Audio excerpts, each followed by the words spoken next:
Evening. Thanks again for coming to Vox Veritas, our online Splash lecture series, the last one of 2014.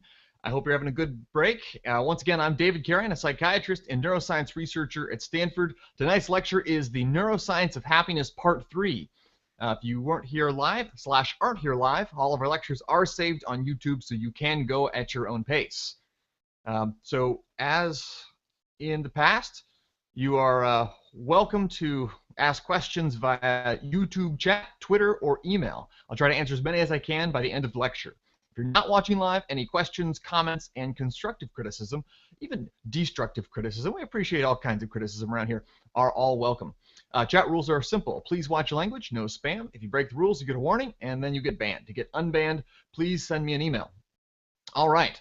So without further ado, we are going to be talking about happiness and neuroscience, Part 3. So this week we get to talk about the awesome, incredibly important virtue of justice. So if you remember our metaphor that we've been going through, there's 3 different kinds of things that we need to do to thrive as human beings.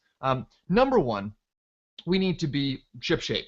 We need to be able to get along. We need to be able to operate our own machinery, our own body, be able to respond to fears, be able to respond to pleasures all appropriately. Next is what we're going to start talking about is dealing with other people, making sure that we don't crash our ships into each other. And of course, at the episode, the 4th part of the series, we'll talk about the destination. And so going back to our classical framework, this is in the domain of justice. So the classical scales of justice here. And I'll talk a little bit about justice, as this is kind of a strange concept. We think of justice as what happens in a courtroom, what happens to bad guys. But I think the classical concept, and I think the concept that is useful for us on a day-to-day basis, isn't this courtroom concept, but it's giving to each person what's their due, what they're responsible for, what they should get. And so for friends, that's kindness, it's generosity. For our parents, that's giving them respect that's due. For those below us, it's so this involves being good at social relationships in general, and certainly it includes doing the right thing with regard to somebody who's a criminal or somebody who's done something wrong to us. There's a sense in which we can say that, yes, we do need to be just here, not excessive in our punishments, but it's important for us to expand the concept out into all kinds of social virtues. And I guess as I'm going to be framing it, this involves getting along with other people. We often get in fights, whether it be with our roommates or our friends at school, or brothers and sisters or parents. And the merging of these things and being able to heal these rifts, bring people together, and work in a positive way together is kind of what this particular virtue is about. And in fact, this virtue has a big role in the brain. So social processing is actually, I'd like to probably do a whole talk on this, but pretty much a good part of the front part of the brain on the inside, on this inside half, is responsible and works with social processing. So a lot of the stuff that we've been talking about, the stuff that gets a lot of the best press, is on the outside. The ability to do math or play chess or things like that, or willpower, we talked about as being on the outside of the prefrontal cortex. A lot of the social virtues and the social processing happens on the inside. So we'll talk a little bit about those different systems. But again, for the classical conception, when we talk about justice, it means giving to everybody what they're due and being fair to all of the people around you. All right? Okay. So we're going to start out with continue on our talk about the importance of sociality and being in social environments and satisfying environments to mammals. So we're going to go back to a set of experiments that was actually first done in the late 1970s. This is a one that was done later on. But classically, it was thought for drug addiction that this was something that was a powerful chemical that overrided the animal biology, that there was no way that animal could resist the drug. So in a variety of experiments, they gave drugs to these various lab animals and showed that yes, in fact, when it's only when the animals are isolated in isolated cages that they have such a craving for the drugs. And so there's actually this is an experiment they did on the other side of it. This is they put them through rat rehab. So they got them all addicted to cocaine, because I guess you could do that if you're an animal researcher. So they got a bunch of rats addicted to cocaine, and then what did they do? In condition 1, they had them go through a rehab in isolation. 30 days, no cocaine, and then they put them back into the cocaine chamber, and they measured how many times they self-administered cocaine over a certain period. And these guys were pressing the cocaine lever 175 times in 90 minutes. So they were still pretty darn addicted by the time, even though they've been away from the substance for 30 days, they were pretty addicted. Now, this condition, the second condition, all they did was they changed it to a social environment. They gave the rats roommates, and 30 days in rat rehab with roommates, and what happened when you were put back on the street, given the ability to do the drugs again, cut almost in half. Usage, when they were put back in that chamber, their need for the drug was cut almost in half. Now, what happens when you have not just other roommates, but you have a social environment, an enriched environment? So they gave them games and toys and things to climb up on and wheels to run on and all the things that a rat's heart could desire. And what happened to usage? Almost no usage. Significantly reduced usage of this drug.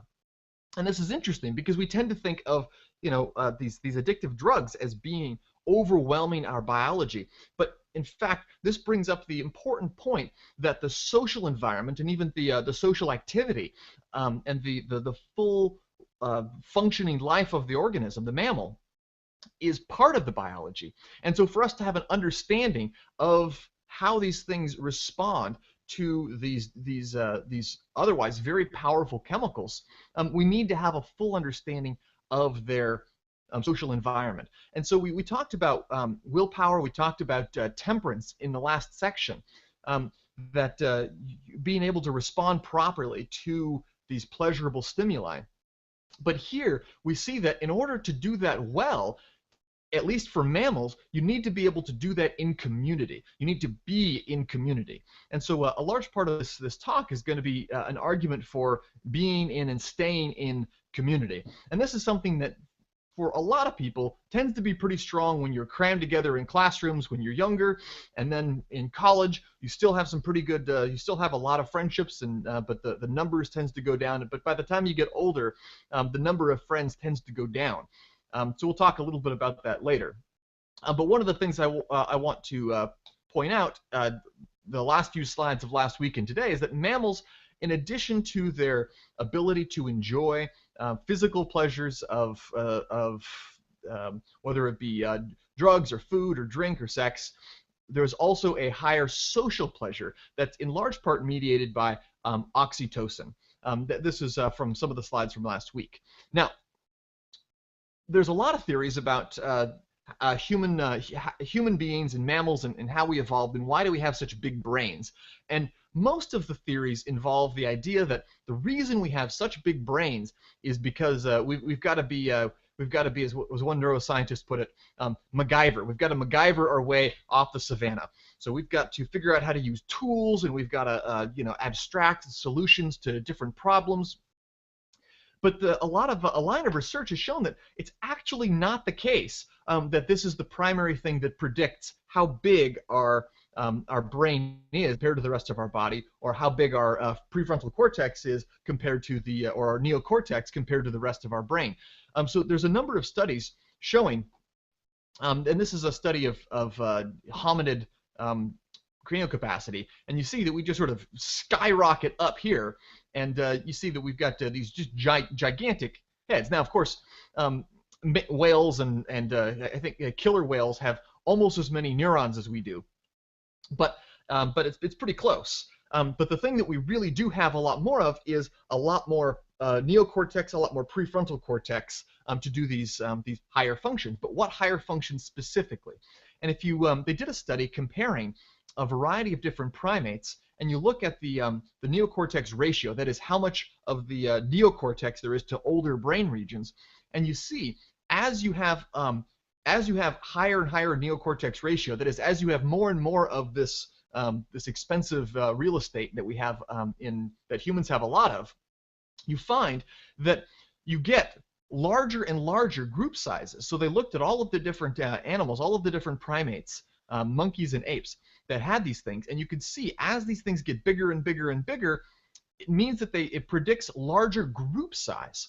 And so this is part of the hypothesis that the reason why we have such big brains is not to MacGyver our way out of problems, but to form groups and complex social relationships that get us out of these binds and help us to build space shuttles and iPhones. And there's a lot of theories about how we do this. One of the ones that has gotten a lot of attention recently is the mirror neuron system. What the mirror neuron system was discovered when they were doing an experiment on a monkey, and they had an electrode in a single neuron, and they thought that it was responsible. They were trying to measure responses to when the monkey was grabbing different things, moving these fingers. But they found that one of these neurons they were measuring from responded when one of the experimenters reached and grabbed a peanut and ate it.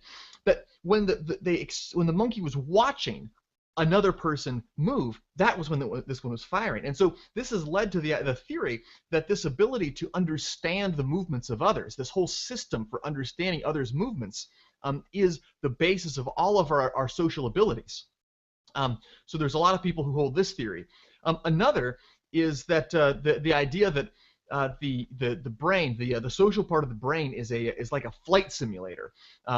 That we're able to simulate experiences and even social experiences that other people are thinking of. So this is there's an idea of the ability for us to imagine what other people are thinking of, and this is sometimes called theory of mind. We have an idea in our head of what's going on in other people's heads, even though we don't see it. We can't see thoughts, intentions, ideas, but we have some sort of an idea about what other people are doing. So these are two sort of perspectives on how we can understand other people. One through sort of mimicry and understanding their movements, and the other through understanding their thoughts and intentions. And so these things work in parallel. And in people who have social deficits, people with conditions like autism, both of these systems are impaired. All right, so I'm going to tell you a little bit about proxy pleasure. So when we talk about something that is often the case is that we talk about a lot of people want money. We think that money is going to make us happy. So money's got a lot of benefits. There's social benefits to it. It means that other people appreciate what we're doing, and it's also able to be exchanged for all variety of goods. So if I want a hamburger or a cheeseburger, I can take it. I can take money and give it to somebody and get a cheeseburger. Or if I want something to drink, I can do the same. We can get the sorts of physical pleasures that we want with money. And so one of the questions about this series is, well, what is happiness and how do we get happiness? And so one of the questions is, does money buy happiness? And so there's a number of studies that have looked at this, and one of the ways to do this is internationally. And so there's actually a trend that as you get more money, you go from low levels of life satisfaction to high levels of life satisfaction. So there's this the blue line represents this arc of slightly getting happier. Now, two things I want you to notice. Number one, look at Jamaica over here. Jamaica has one of the lowest incomes in the world, but it's just about as happy as anybody. And look over here, as the line tends to be flattening out when you get to the top end. So this has led, this and other evidence has led some people to think that money helps to a certain point, but once you get your basic needs met, then you don't need it anymore. And I think it's also important, though less talked about, that this region over here, where you don't have much money and a lot of happiness, deserves a lot more attention than we've been giving it. And so one of the conclusions that some people have proposed is that money can buy happiness, but happiness is really expensive. It's a very bad way to buy happiness, to get happiness, if that's what you're actually into. And I think most of us, when we sit down and think about it, would rather, if we were given a choice between money and happiness, we would choose happiness. Nobody wants to be to have money and be miserable. Then, I mean, that's not something that we consciously want, but many of us, that's what ends up happening. So let me talk about another proxy pleasure. If you're a high schooler, do you want to go to a university like this one, Stanford University? Of course, everybody wants to go to a top-tier university. That's what everybody's, this is part of the culture these days. The satisfaction and meaning in life is getting into a top university and having the honor, both amongst your parents and your peers, of being smart enough and capable enough of going to a top-tier university. Now, there was a student a number of years back, 2007, who was able to actually sneak in. Asia Kim was a particular student, or at least that's what everybody thought, at Stanford. What she did was she went to Stanford. She started sitting in on classes. She started crashing on her friends' couches at campus. And for a good part of the year, nobody figured out that she wasn't actually a student. She had been rejected from Stanford. She didn't actually get in. But everybody for almost a year thought that she did. Now, let me ask, is this what you want? If you're a high school student, do you want your parents, do your parents want you to cheat your way into Stanford, even if you got away with it? And I think for most people, the answer is no. No, this is the reason we want to go to Stanford is not for the honor itself, not for the bragging rights, so to speak, but because it tells us something about ourselves. Because Stanford is able to, or any other university is able to tell the world that, hey, so-and-so is pretty smart, so-and-so is pretty accomplished, and that's actually true and not a lie. And so this is one of the issues with proxy. With the proxy, we want the thing itself. We don't want the appearance of the thing. We want to actually be honorable. We want to actually be happy. We don't want to. We wouldn't exchange one for the other. All right. Now, this is a picture of a Brachiosaurus. Now, actually, it's not a picture. It's a silhouette. And I don't think anybody's ever taken a picture of a Brachiosaurus, at least not alive. Okay. So the question is, would you want a stack of $1 bills that was as tall as a Brachiosaurus? That's one of the questions. I think most people would say, yeah. No, I think I would want that. Now, the other question is, well, what about this? What about a stack of $1 bills that goes from the ground to the top of 2 Tyrannosauri standing on top of each other's backs? Now, I think, again, this is something that most people would desire. That's a lot of dollar bills. And in fact, that's about $105,000 bills, 40 feet tall. Okay, now, and then lastly, what about 18 suitcases filled with $1 bills? Is that something that you would desire? Now, of course, most people would say, yes, this is something that I want. I want this amount of money.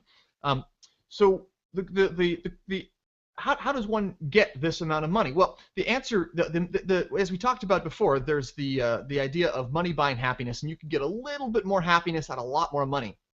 How much more happiness do you get out of how much more money? Well, so the case of the Brachiosaurus, seeing your neighbors more often, that one actually leads to that much more money. The Tyrannosauri, the 2 Tyrannosauri, that's the equivalent of going from unmarried to married, having the social satisfaction of always having that life partner. And the last one of going from seeing your friends and relative from once or twice a month to on most days, that's equal to $179,000. Now, I told you it's 20 suitcases full of dollar bills, but let me show you something. This is what this actually looks like. So it's a suitcase, not filled with $1 bills, but filled with $20 bills. So this is a suitcase that looks like it's full of about $180,000. That's what that would look like. So how many of you would want one of these suitcases every year? Well, of course, everybody wants that. That sounds awesome. How do you do that? Well, you either get super rich and earn $179,000 extra dollars a year, or you see your friends and relatives you go from once or twice a month to on most days. That's how expensive it is to buy happiness with money, if indeed that theory pans out. So the idea is, so I guess what I'm saying is one of the keys to human flourishing and human happiness is social relationships. And of course, to maintain social relationships, you have to not get in fights with everybody. And this requires the social virtues of giving people what they're due and being fair with people, and sometimes even being generous with people, giving people more than what they than what they're due. So there's a recent book that came out titled Bowling Alone. And the premise of the book is that in the olden days, some years ago, we used to, bowling was a popular hobby, and people used to bowl in leagues. And while over the past decades, the number of people bowling has gone up, the number of people bowling in leagues has dropped dramatically. So we're still bowling, we're just bowling alone.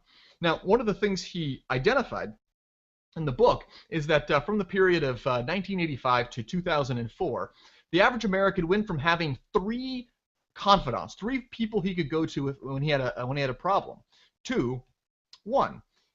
That the typical American in 2004, when he did this survey, had 1 singular friend, 1 singular person he can go to with help. 25% of Americans had zero people they could go to. Now, I know if you're younger, that sounds unfathomable. How could I possibly have 0 friends?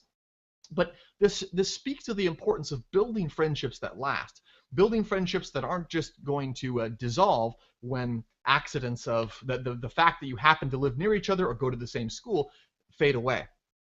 And that gets into a much bigger question about satisfaction and about the big questions of how to be happy and how to form these lasting friendships.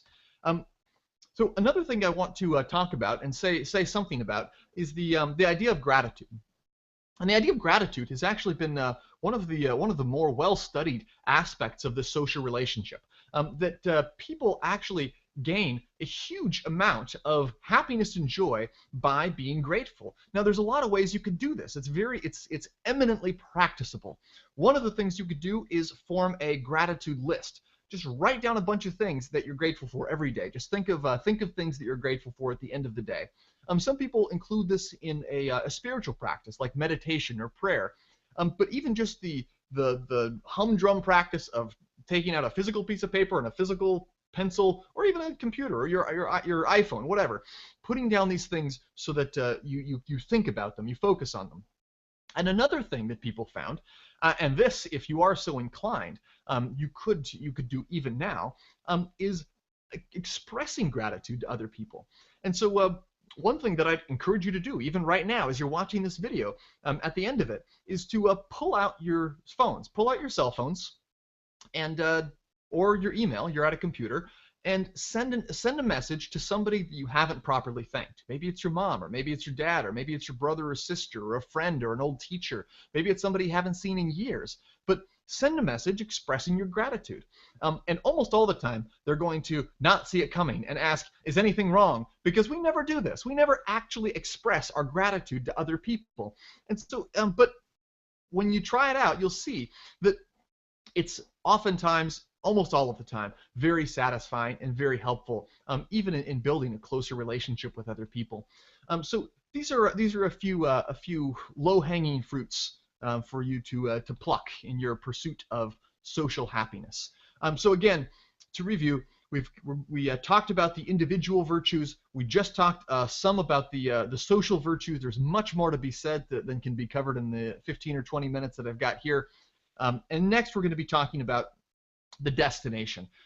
And from the classical conception, we talked about the virtue of courage, the idea of being able to respond to difficult and negative stimuli, the idea of temperance, being able to properly deal with pleasurable stimuli, the virtue of justice is what we talked about today, being able to deal fairly with other people. And finally, next week we're going to talk about the virtue of prudence or wisdom. And so so we're going to go to questions this week. All right, number one, do rats have the same symptoms of cocaine withdrawal as humans? And how do we know? So there are certainly certain commonalities in the experience of withdrawal from cocaine. When you hyperact, the rule of thumb in mammals is you hyperactivate one system, and you tend to get the opposite responses when you withdraw from the symptom. But sometimes you get the same responses. But it tends to be pretty similar. Now I think the withdrawal experience is a question of is a difficult thing. The withdrawal experience is something that, of course, we can't ask the rats as of yet. Maybe we can teach rats to talk one day. I'm not very hopeful about that one. Who is MacGyver? That's an excellent question. MacGyver was a TV hero from the 1980s who liked to come up with all sorts of clever solutions to problems. Question 3. Oh yeah, there's all sorts of. I'm sure you can YouTube all kinds of silly antics of MacGyver. In fact, there are some spoofs off of MacGyver that you may have seen more recently. Question 3. How do they calculate how much money is equivalent to marriage, seeing friends, family, etc.? That also is a great question. So what they basically did was they remember that they calculated the difference in happiness between somebody who had $50,000 and somebody who had $100,000, and saw that there was a slight increase as you got to this upper end. But generally, the upper end wasn't all that high. And it was, and sort of, in a lot of studies kind of had this this peaking effect that you don't get, the extra money doesn't have happiness, but they take the difference between that and say, to go from this level of happiness to this level of happiness took $50,000. Now, what I was saying is that you could also pass that distance by asking the person, by the difference in people who have, see their friends a few times a month and the people who see their friends most days. That's also that difference in happiness. And finally, question 4, was that real money in the suitcase?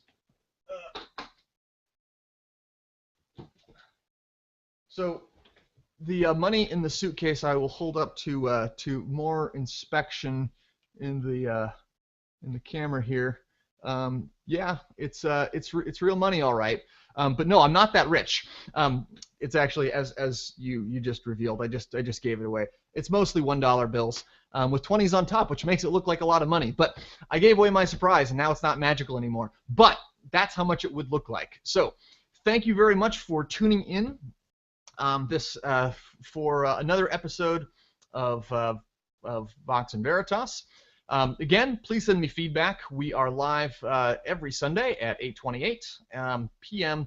Next Sunday, we're going to conclude the series of Neuroscience, the Neuroscience of Happiness.